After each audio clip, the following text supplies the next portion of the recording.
When you were a kid, did you ever worry about spontaneously combusting? It's one of those terrifying concepts that feels so vivid and relevant when you're too young to understand that there are much more real, though often less exciting, horrors awaiting you in adulthood.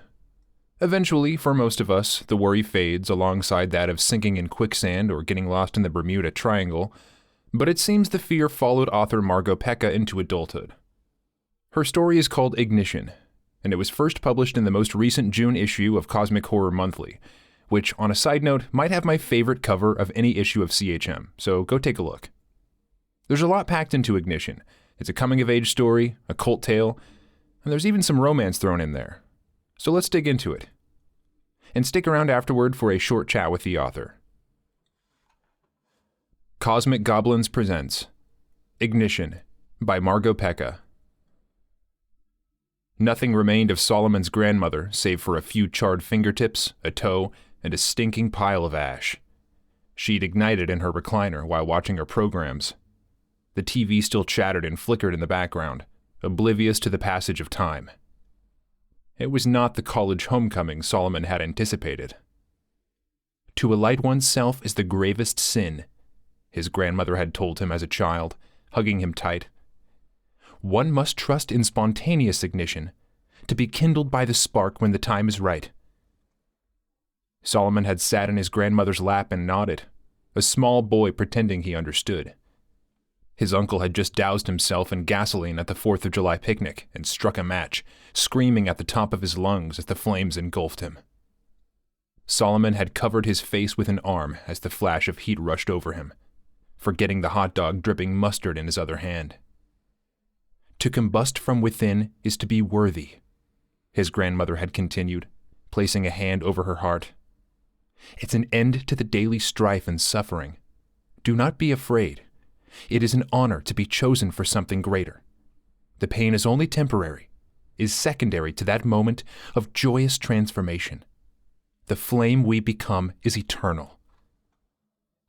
Now a sob caught in his throat, and he gathered the remaining bits of her into an empty shoebox to bury in the family plot behind the house.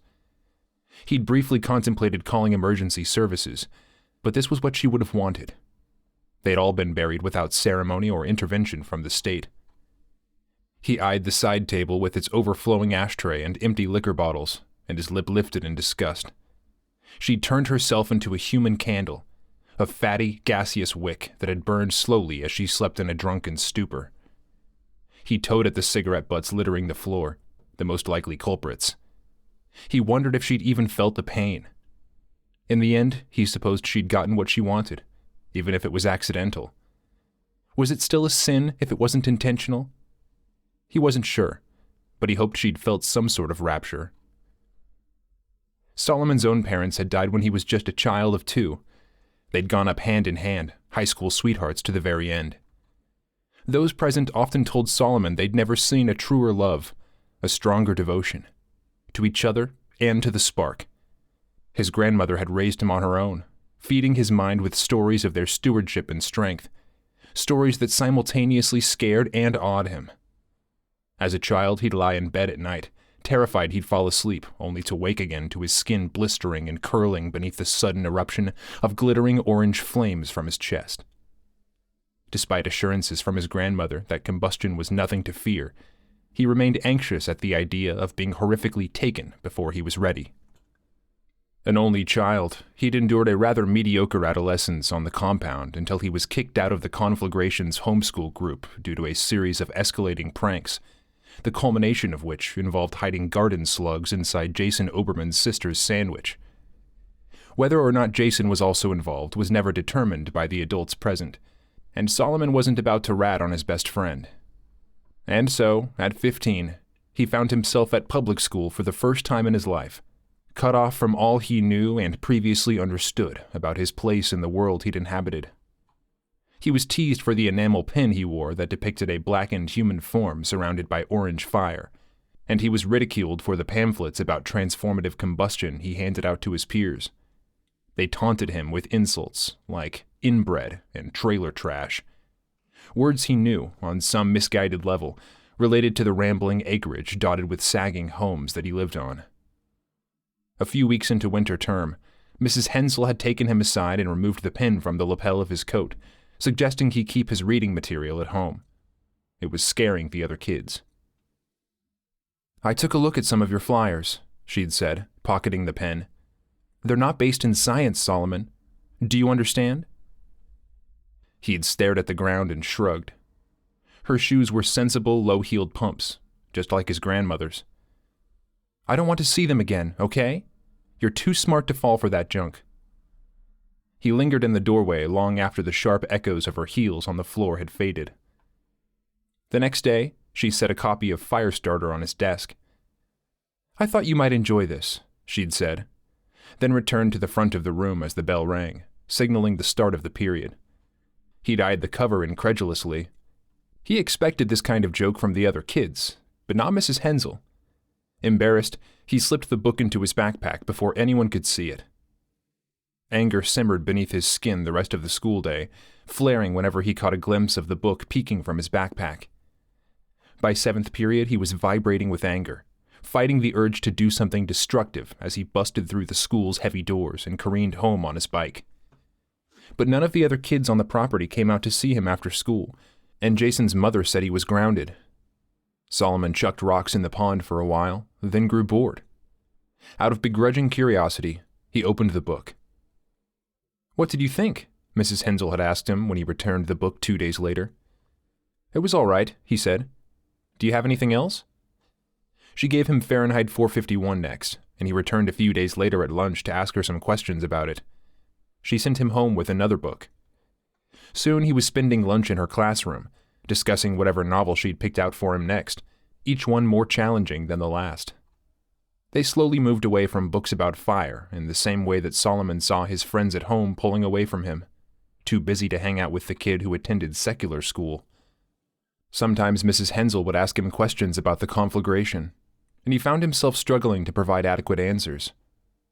Over the next 3 years, he came to understand that his parents' death was nothing more than a suicide pact encouraged by the conflagration.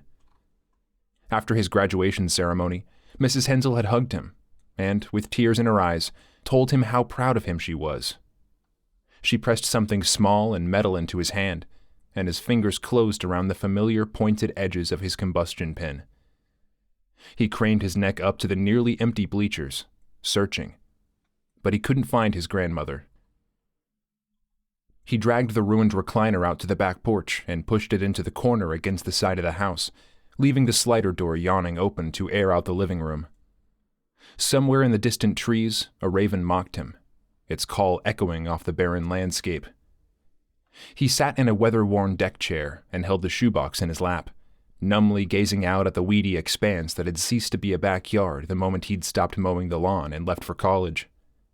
The dwarf burning bushes planted along the edge of the lawn had shed their brilliant red leaves and now formed a scraggly, twiggy hedge. The surrounding countryside stretched off in either direction, vast and flat, punctuated here and there with neglected houses. He was truly alone now, the last of the family and their bizarre religion. So this was how it all ended.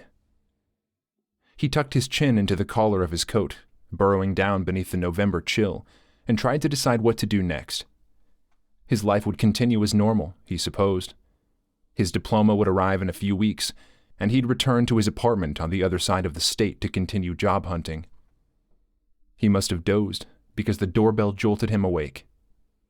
The cold made his joints stiff, and he moved slowly back inside, setting the shoebox on the cluttered kitchen counter before peeking through the window near the front door. A young woman stood on the porch, shuffling her skinny legs in an attempt at generating warmth. Her breath huffed in a foggy cloud, billowing up from beneath a thick scarf coiled around the lower half of her face. He cracked open the door, and a blast of cold air rushed in, flinging the door open farther than he'd intended, which the woman mistook for an invitation and hurried inside. "Oh," she said, blinking rapidly at him as she unwound the scarf. "Solomon. Hello. I didn't realize you were home." Her nostrils flared and her eyes widened, taking in the living room and the bare spot where his grandmother's chair should have been. "Oh, Solomon," she said softly. "I'm so sorry." He could see the sheen of tears brimming along her lower lashes. She was a good woman. Her flame will dance eternal in the coalescence. Solomon had no idea who she was. He hadn't turned off the TV, and its chattering combined with the stench of burning flesh was overpowering and disorienting. But she'd said the right things, so she must have some affiliation with the conflagration. He knew there were a handful of other families in the area that didn't live on the property. She laughed lightly and wiped at her wet cheeks with the sleeve of her coat. "You don't remember me, do you?" She helped him tidy the house and teased him while he tried to guess who she was. She moved about easily, knowing instinctively where things belonged. By the time she was pouring a box of pasta into a pot of water on the stove, the house had mostly aired out, and he still hadn't figured out her identity. "So, what were you doing here this afternoon?" he asked. "I come by occasionally to help your grandmother with the chores, keep her company. Or I did, anyway. She didn't really have anyone else." His face burned at the indirect slight, but it explained why she was so comfortable moving about the house. His grandmother had never mentioned anyone coming by to help her, but they hadn't been on the best terms since he'd left home and accused her of enabling his parents' death. "You still don't know who I am?" she asked, and he shook his head. He racked his brain as he prepared a salad, trying to think of anyone from his childhood he might have forgotten. But by the time the pasta was ready, he still had no idea, other than that there was a vague familiarity to the crinkle of her eyes when she smiled, and the angular cut of her jaw. "Is this technically a blind date?" he joked as they sat down to eat. She laughed and bit into a dinner roll, and then all at once he saw her as she'd been when they were kids, sinking her teeth into the slug sandwich. "Oh my God, you're Maggie Oberman," he said, clutching his fork in a death grip. "Guilty," she said, and cracked a smile. Her eyes crinkled in that way he remembered, and it was like seeing her anew. "The last time I saw you, you must have been 10, 12? 13, she said, tucking a strand of her hair behind her ear. "To the day." His stomach clenched. Right. It had been her birthday.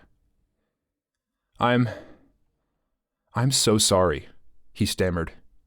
He resisted the urge to push his plate away, to check beneath the leaves of lettuce for an unwelcome surprise. "I'm not like that anymore." They sat in silence, staring at the nub of a fat, creamy candle on the dining table between them, dried wax puddled at its base. Maggie nibbled at the bread, lost in thought. "It's too bad it went out," she said eventually. "You weren't here with your grandmother to join the flames?" Solomon grimaced. "No, she was gone when I arrived this afternoon." A lump had lodged in his throat, and he swallowed rapidly, trying to force down the mix of emotions percolating within. "I'd just talked to her on the phone last night to let her know I was coming." He sighed and set down his fork, remembering the scene that had greeted him, and his stomach turned once more. "We can light it again from the coalescence at my parents' house," she said, squeezing his hand. "I know it's not exactly the same, but it's mostly ceremonial. Her flame burns bright regardless." "You don't really believe that shit, do you?" he couldn't help but ask. She smiled sadly at him. "I saw my brother taken by the spark.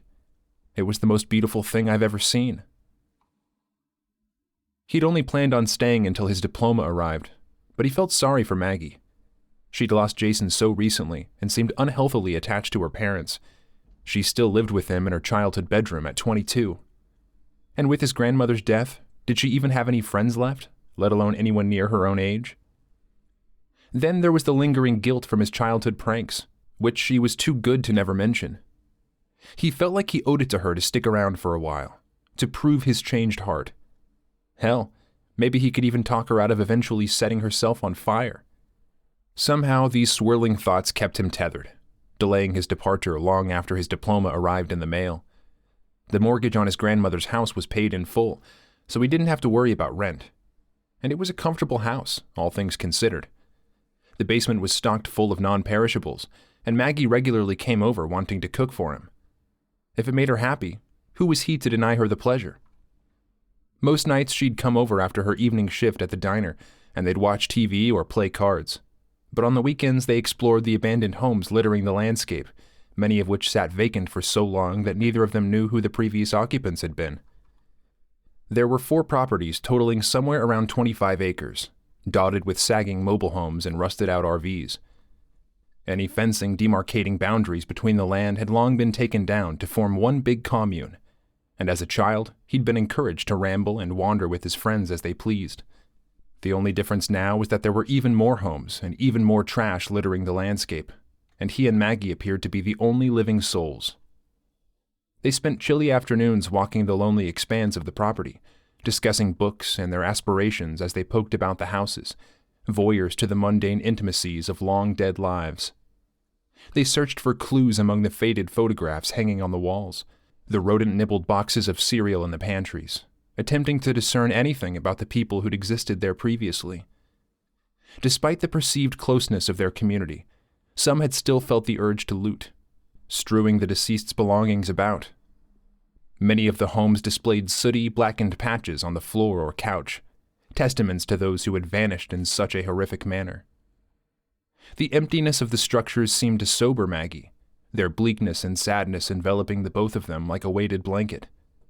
As the weeks passed and they continued to explore, she seemed to let go of some of her upbringing, no longer mentioning sparks or flames or spontaneous ignition. She still wore her own combustion pin on her coat, but he suspected it was because she'd forgotten it was there. He had a hunch that if he were to remove it without her knowledge, she wouldn't even realize it was missing. "I'm not as innocent as you think I am," she told him one day. They were exploring the ruins of his uncle's house, left to rot and molder after his death. It was one of the only homes whose former occupant he was sure of, tucked back toward the edge of the property and sheltered behind a barren grove of quaking aspens. From the mold-spotted window, he could see other dilapidated houses scattered in the distance. The setting sun reflected off their window panes, illuminating them as if from within. He turned from the window and she stepped toward him, picking her way across the mildewed carpet and wrapping her arms around his waist. She tipped her head back and stared into his eyes, a smile tugging at her lips. "I'm not totally in the dark about the world." "Doesn't it bother you?" he asked later in bed, tracing circles on her back with the tip of a finger. "How they all pretend it's this mysterious force picking and choosing, when we all turn a blind eye to the fact that they're just setting themselves on fire?" Maggie turned to face him, her bleary face dubious. "Self-immolation is considered holy by some religions." "But not ours," he pushed back. She shrugged. "Does it really matter? They're happy in their last moments." Images of his uncle flashed through his mind, howling in agony as the funnel of flames churned about him. He hadn't seemed happy. "Don't you care that we've been lied to our whole lives?" "No." She turned toward him and embraced him. "Not if every lie has led to us being right here." He stayed through the spring, until the ground had thawed enough and they were able to bury the shoebox containing his grandmother's fingers and toes, which they'd kept in the deep freeze through the winter. He picked up some freelance jobs online and transcribed interviews late into the evenings when Maggie worked swing shifts at the diner. The days blurred into bedsheets, into rainstorms and power outages, and weeks entangled in each other's limbs. They smoked cigarettes out back and drank coffee in the family plot, talking to his dead relatives as they tramped through the mud.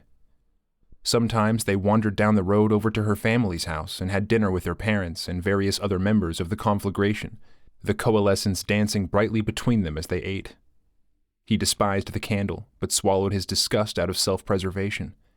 They were feeding him, after all, and he didn't really have a steady job. He left these meals tense and irritated.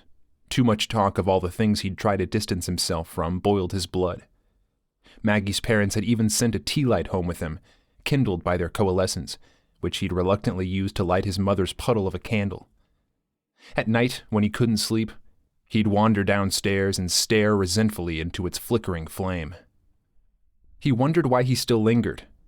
He certainly wasn't happy here, even though he enjoyed the time he spent with Maggie. He should be job hunting. What was the point of leaving home and getting a degree if he didn't use it? But then the headlights of Maggie's car would flash across the dark living room as she pulled into the driveway, and he'd shut his laptop and forget about his doubts as they tumbled into bed. He was asleep when she did it. He could never be sure what exactly tugged him to the surface of consciousness, since Maggie never made a sound. He bobbed in and out of wakefulness, relishing the warmth radiating off her body tucked against his chest, until he became too hot, painfully so.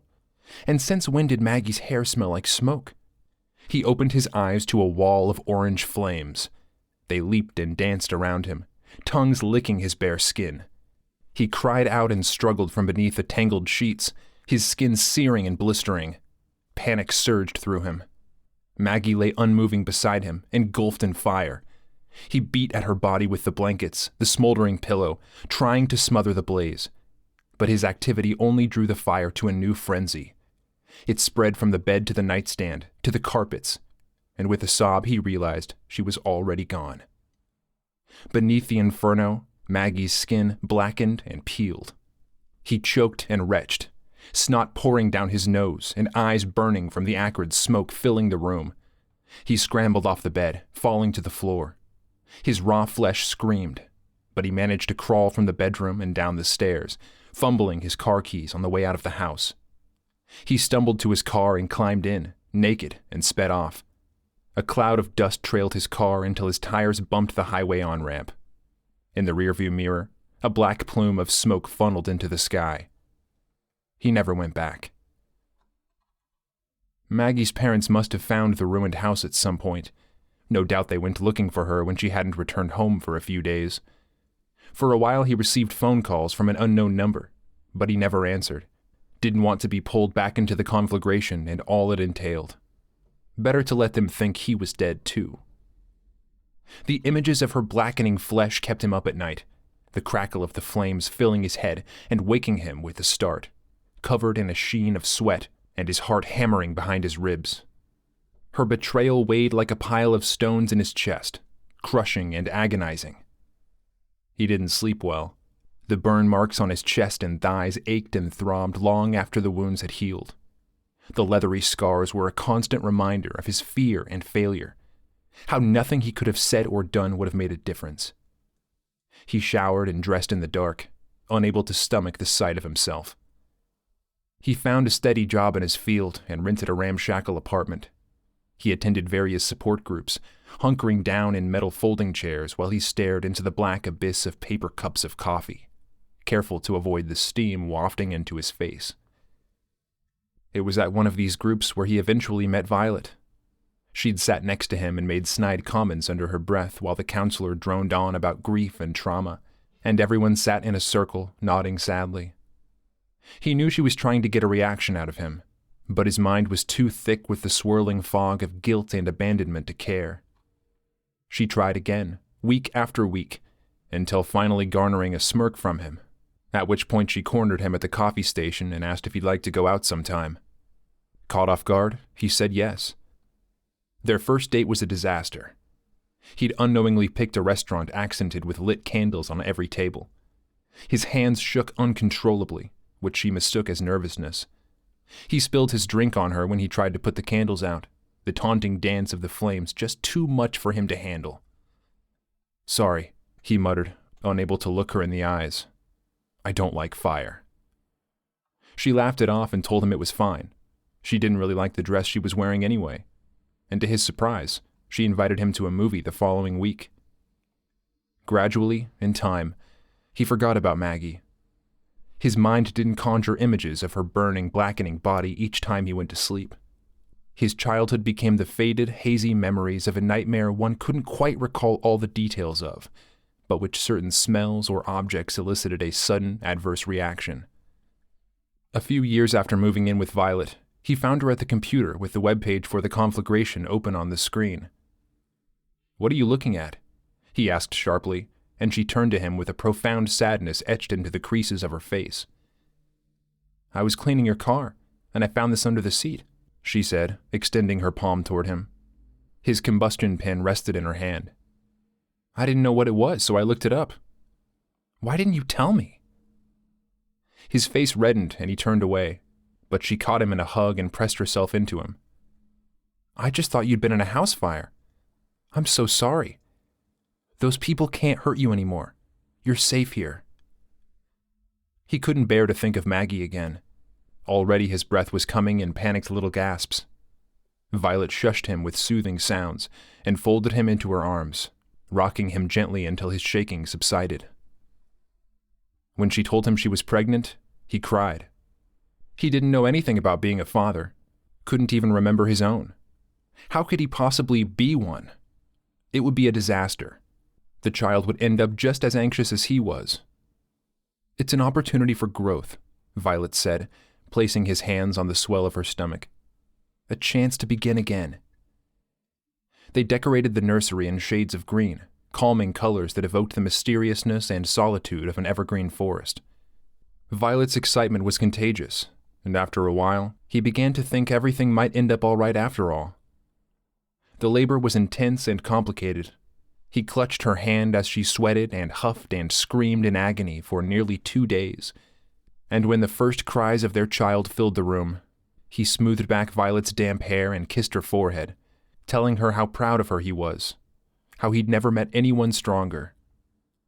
The doctor placed the baby in his arms, and heat swelled in his heart, throbbing and spreading hot through his veins as he gazed down at his beautiful daughter. He laughed, delighted, as the blood boiled and raced through his body. Sweat trickled down his forehead as the pressure within ballooned. He held his child before him, the most incredible thing he'd ever seen, and could swear his hands shimmered, molten and golden beneath the skin. His vision blurred, but he smiled wider, his heart fracturing. And then it was consuming him, a roaring sound filling his ears. He could see Violet was screaming, and God, she was beautiful too. But he couldn't hear her over the crackling and snapping of the flames leaping around him. Violet tumbled from the hospital bed and tangled in the IV tubing, scrambling for the baby as she clawed her way toward him, before a veil of black smoke obscured his vision. He hugged his daughter closer and smiled. He was alight and shining, howling his rapture as the flames devoured him.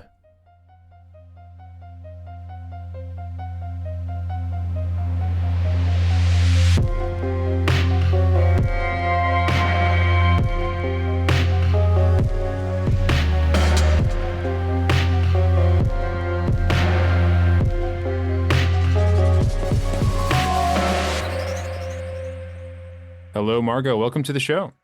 Hi, thanks so much for having me. So, before we get into the actual story itself, can you tell me a little bit about your history as a fiction writer, how long you've been doing it, how you got started, that kind of a thing?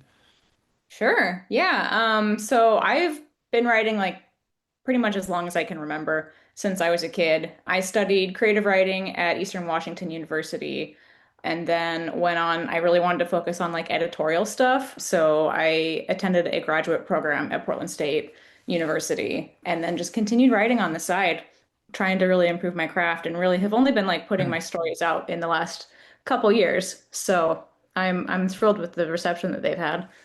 Yeah, I think this is your second time in CHM, right? Yeah, yeah. Nice. So, do you find yourself more drawn to the short story format rather than something that's a bit longer, or do you do a little bit of both? I try and do a little bit of both, but I feel like I've been more successful with short stories. I guess I could say that, I get a little more like immediate gratification because they're quicker to finish than something long form. I have been trying to work on a book, but sometimes it just feels a little insurmountable, compared to a short story that you could finish in like a couple weeks or so. It is intimidating, and I think especially like early on in a writing career, it's nice to be able to actually start and finish projects, and that you can kind of, expand outward as you go along. But yeah, so let's talk a little bit about Ignition. So it's a lot of things for a short story for that's under 5,000 words. You kind of got some elements of coming of age, a cult story, a tragic romance, family curse. I'm kind of curious if there was an element that sort of sparked all the rest of it. I would say the whole thing started from remembering like my childhood anxieties of seeing, I think it was an Unsolved Mysteries episode that featured some stories about spontaneous human combustion. And I would just lie awake at night thinking like, oh my God, what if this happened to me? And I didn't have time to like do all the things in life that I wanted to do. And generally I try and write about things that make me anxious and hopefully resonate with other people. So I kind of started there. And I told my husband, I think I want to write a story about spontaneous human combustion. He's like, okay, I don't know how you do that, but sure. And Yeah, I finished it and I tried to tie in, some elements I think of growing up religious and kind of deconstructing through that and what it's like, going back home to that. And I hope I did that well. Yeah, it's interesting seeing it from the perspective of a kid who probably didn't understand early on that they were sort of in a cult, and as he gets a little bit older, him kind of coming to terms with that. During the childhood section of the story, you have Mrs. Hensel, who is sort of one of his first, I don't know, contacts to the outside world, and she starts giving him those books about Fahrenheit 451 was one of them, and I don't know. I guess whenever I was first reading that, I was kind of thinking that she might have been somewhat complicit because that seems like a little like weirdly irresponsible to give a fire cult kid some fire books. But I also kind of got the sense that she was maybe trying to like demythologize the idea of burning. Like, what kind of role did you see her playing in the story? I guess I saw her kind of playing the role of any teacher trying to make a connection with, a troubled child. My husband is a teacher, so I hear a lot about the connections that he tries to make with his students. So I tried to draw from that. I think you kind of have to meet kids halfway sometimes. Hmm. So I saw her kind of in that role, trying to kind of connect on some level with what he was familiar with, and then maybe eventually, bringing him more toward reality. Yeah, it was a nice growth moment whenever she gives the pin back to him, but there was a part of me that was like, "Oh no, is he gonna get sucked in Yeah. again?" And going back to the whole just idea of spontaneous human combustion, you kind of sent me down a rabbit hole after I read this. I was like, I've always heard about that, but I don't really know the details of like what the research is behind that. And I found it kind of interesting to look at all the cases throughout the ages. And I'm curious, do you think it's real? Or what is your, do you have a theory? The better question is, do you have a theory about what's actually going on with these? I don't know if I have a theory so much as I think it's probably not real, but there is a part of my brain that's always like, but what if it is? Hmm. There's so much that we know about the human body, but there's also so much that we don't know. Yeah. And I think part of me likes to be the fox molder. Like Yeah, yeah. I kind of want to believe. I think in general I lean more towards no though. Yeah, well, I got the sense, based on one of the theories that I was reading about, I got the sense that maybe you had done some reading about it because the grandmother character who has the cigarettes and she's been drinking, I know that on a lot of the cases, people who have supposedly spontaneously combusted have been heavy smokers or have been elderly or have been alcoholics. The Yeah. most the most interesting one that I think that I saw was the like wick theory, where essentially the cigarette would like burn their skin and some of their subcutaneous fat would come out and mix with their clothes and kind of create like Yes. a wick. That is a terrifying concept. It's super scary. And I did draw a bit from that for the grandmother because what a horrifying thing to happen and then also to come home to and see Mhm. whatever's left. Yeah, and supposedly along with that theory is the idea that that's the reason why it leaves like hands and feet behind because those are like the least fatty parts of your body. Hmm. I don't know. If you go with that interpretation, it's like, well, spontaneous human combustion, it's not spontaneous, but that is a near supernatural occurrence. Like all the fate has to align in this very weird and terrifying way. Yeah. So let's talk about the ending a little bit because I found that I was interpreting it in a few different ways, and I kind of reread it a couple times to get more of a feel for it. We've got the main character whose partner is horrified, but he seems like he's kind of feeling this sense of autonomy for the first time in the story. And so I kind of was going back and forth. Is this a horribly tragic ending or is this a good for him sort of ending, you know? Yeah. Obviously, there's a huge spectrum in these kinds of stories for those endings, but do you have somewhere on that spectrum where you kind of see the story lying? I think kind of in between. I try and leave it open to interpretation. Sure. Uh, I think it's a little more interesting for the reader if you don't give them, every answer. But I wanted it to be kind of like this moment of like joyous transformation, even though it is this horrible thing that he's going through, and his wife is not going to understand it or understand what's happening. But he's just feeling, so much emotion in Hmm. this moment, and kind of essentially just becomes maybe who he's meant to be in that moment. And unfortunately, that involves catching on fire. Yeah, and I think that kind of tied into my interpretation of this is kind of a family curse story too. If maybe he was Yeah. sort of pulling some autonomy from the idea of ending the family curse there before it can continue onward, that kind of a thing. Yeah, I was kind of also playing with the idea, I think, of you can leave home, but your family is always there, and you can always try and distance yourself, but you're still part of that family just a Yeah, little bit. still in your DNA. Yeah. So, what have you been working on lately? Have you been working on any new short stories? Do you have anything else that's coming out in some publications? I've been working on a book. It's kind of a small town horror coming of age girls on bikes story. Love it. I find myself gravitating to small towns and like houses, like abandoned houses and stuff a lot in my writing. And I do have another story coming out some point this year. I'm not sure when, in a new weird fiction magazine, Ogrog Annual. Ogorog Annual. I'm not sure if I'm pronouncing it right, but that's coming out sometime later this year. And recently I had a piece in Encounters with Cryptids, edited by Andrew Cole and Trevor Henderson. And I had a story in Tran Fun in the Dark Transformations from Kilter and Rammel Publishing. Wow, you've been busy. I've been busy. Yeah, I yeah. always have my hands in like a few short stories too. I find it kind of difficult to balance, moving between them, but I like to keep busy. Yeah, sure. And when did you start getting things published? Has it been a long journey for you, or have things kind of snowballed? I would say they've kind of snowballed. I started submitting in 2023 and Okay. had two pieces accepted then. And then since then, I've kind of been building momentum. Yeah, I find that seems to be the case with a lot of writers where once you get your first publication, it almost, yeah, there's like a bit of a chain reaction there. And I don't know if it's a confidence thing or just a, well, I've built my skills up to this point sort of thing, but yeah, it's It's always seems to. definitely good, good motivation to keep going once you finally have that first publication. Mm. And the nice thing with CHM is because we publish so many stories, you can always just keep coming back and submitting to us. Yes. Yeah. What about reading? Have you been reading any inspiring books lately or anything you've really enjoyed? I've been reading Ronald Malfi's new book, The Hive, and I've been really enjoying that. Nice. Yeah, It's a behemoth, but it's good. yeah. It's kind of a slow burn. And I recently read The Auctioneer by Joan Sampson, and Nice. that was really good too. And that feeds into like my like small town horror obsession. So that one was really hard to put down. Nice, yeah. I've read a few Ronald Malfi books, but I have not taken the plunge on the new one yet. But I really enjoyed what I read from him before. And Yeah, the Auctioneer is a classic, so I need to give that yes. one a read. Yeah, it's really good. Yeah, I think it was Come to Me and Snow that I read from him. I kind of got the sense that he has a thing for kids on bikes type stories as well. So, Yeah.